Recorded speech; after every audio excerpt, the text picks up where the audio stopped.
దేవునికే మహిమ కలుగునుగాక. ఈరోజు దేవుని వాక్యాన్ని వింటున్న ప్రతి ఒక్కరికి ప్రభునామంలో నా వందనాలు తెలియజేస్తున్నాను. రండి, ఈరోజు దేవుని వాక్య ధ్యానం కొరకు పరిశుద్ధ గ్రంథములో నుండి మత్తయి సువార్త 26వ అధ్యాయము 41వ వచనాన్ని చదువుకుందాం. మీరు శోధనలో ప్రవేశించకూడనట్లు మెలకువగా ఉండి ప్రార్థన చేయుడి. దేవుడు ఈ వాక్యమును మనందరి వినికిడిలో ఆశీర్వదించునుగాక. ప్రభునందు ప్రియులారా, మనం చదువుకున్న లేఖన భాగములో యేసుక్రీస్తు ప్రభువు వారు తన శిష్యులకు చెప్తున్న ఒక ప్రత్యేకమైన మాట, మీరు శోధనలో ప్రవేశించకూడనట్లు మెలకువగా ఉండి ప్రార్థన చేయండి.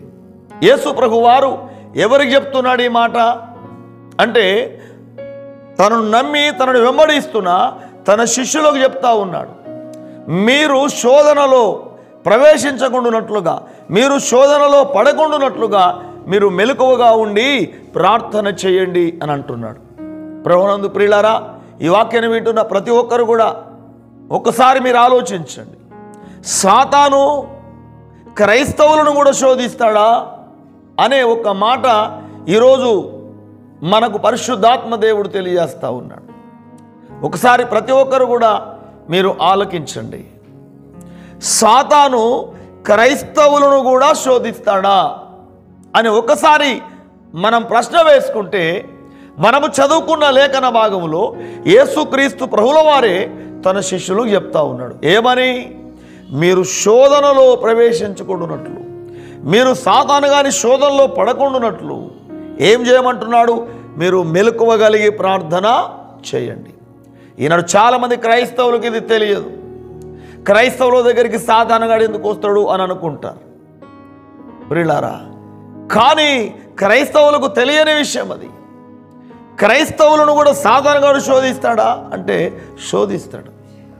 ఎందుకంటే యేసు ప్రభు దగ్గరికే వచ్చిన సాతాను, యేసు ప్రభు దగ్గరికే వచ్చిన అపవాది ఈనాడు మన దగ్గరికి వాడు రాడా?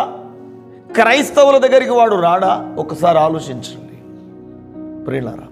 యేసుక్రీస్తు ప్రభుల వారు 40 రోజులు ఉపవాసం ఉండిన తరువాత మత్తయి సువార్తలో 4వ అధ్యాయంలో మనం చూస్తూ ఉంటే ప్రియులారా, యేసుక్రీస్తు ప్రభుల వారు 40 రోజులు ఉపవాస ప్రార్థన ముగించగానే సాతానుగాడు యేసు ప్రభు దగ్గరికి వెళ్ళి, నువ్వు దేవుని కుమారుడవైతే ఈ రాళ్లను రొట్టెలవునట్లుగా ఆజ్ఞాపించమన్నాడు.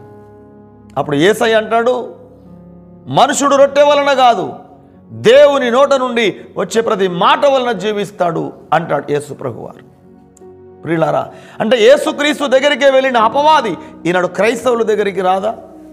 ఈనాడు క్రైస్తవుడు నిద్రపోయే క్రైస్తవుడుగా ఉన్నాడు, ప్రార్థన చేసేవాడుగా లేడు. ప్రియులారా, యేసు ప్రభువారేమో మీరు శోధనలో పడకుండానట్లు మెలకువగొని ప్రార్థన చేయమంటున్నాడు. అపోస్తుడైన పేతురు కూడా ఏం చెప్పాడు సంఘానికి? 1 పేతురు 5:8 చూస్తే, మీరు నిబ్బరమైన బుద్ధి కలిగి మీరు ధైర్యముగా ఉండండి, మెలకువగలిగి ఉండండి. మీ విరోధి అయిన అపవాది ఎవరిని మింగుదునా అని వాడు గర్జించు సింహం వలె వెదుగుతూ తిరుగుతున్నాడు అంటున్నాడు. ప్రియులారా, ఈనాడు ప్రతి క్రైస్తవుడు జాగ్రత్తగా ఉండాలి. అపవాదిని ఎదిరించాలి అంటే ప్రార్థనా జీవితం ఉండాలి, మొక్కాల అనుభవం ఉండాలి, ప్రార్థన చేయాలి. ఈనాడు ప్రతి క్రైస్తవుడు ఈనాడు దేవునికి లోబడి ఈనాడు విశ్వాసంతో ప్రార్థన చేసి అపవాదిని ఎదిరించాలి. అందుకే యాకోబు కూడా అన్నాడు, యాకోబు పత్రికలో ప్రియులారా 4వ అధ్యాయం 5వ వచనంలో, కాబట్టి దేవునికి మీరు లోబడి ఉండండి, అపవాదిని ఎదిరించండి, అప్పుడు వాడు మీ యొద్ద నుండి పారిపోతాడు. ప్రియులారా, అపవాది మన దగ్గరికి వస్తాడట. ఇక్కడ యాకోబు అంటాడు, వాడిని మీరు ఎదిరించండి. అది ప్రార్థన ద్వారా దేవునికి లోబడి విశ్వాసంతో మీరు మోకరించి ప్రార్థన చేస్తే దుష్టుడైన అపవాది పారిపోతాడు అంటాడు. అందుకే యేసయ్య అన్నాడు, మీరు శోధనలో పడకుండా మీరు ప్రార్థన చేయండి. సాతాను క్రైస్తవులను కూడా శోధిస్తాడంటే వస్తాడు, వాడు అవసరమైతే మింగివేయడానికి ప్రయత్నం చేస్తాడు. కనుక ఈ వాక్యాన్ని బట్టి ప్రతి క్రైస్తవుడు ఈనాడు మెలకువగలిగి ప్రార్థన చేయండి, అపవాదిని జయించండి. అలాంటి అపవాదిని జయించే ప్రార్థన జీవితాలు ఈ వాక్యాన్ని వింటున్న ప్రతి ఒక్కరికి దేవుడు అనుగ్రహించునుగాక. ఆమేన్. చిన్న ప్రార్థన చేసుకుందాం. మహాపరిశుద్ధుడా, పరమ తండ్రి, మీకు స్తోత్రాలు. నేటి రోజు మీరు మాతో మాట్లాడిన ప్రతి మాట కొరకు వందనాలు. సాతాను క్రైస్తవులను కూడా శోధిస్తాడా అని వాక్యం ప్రభువా మీరు మాతో మాట్లాడని మీకు స్తోత్రాలు. ప్రభువా ఇదిగో ప్రతి క్రైస్తవుడు మెలకువగలిగిన ఆయన ప్రార్థన చేసి అపవాదిని ఎదిరించుటకు మీరు కృప చూపండి. సాతానుగాడు ఎవరిని మింగుతున్నాని వాడు వెదుగుతూ తిరుగుతున్నాడు. ఈనాడు క్రైస్తవుడు నిద్రపోతున్నాడయ్యా.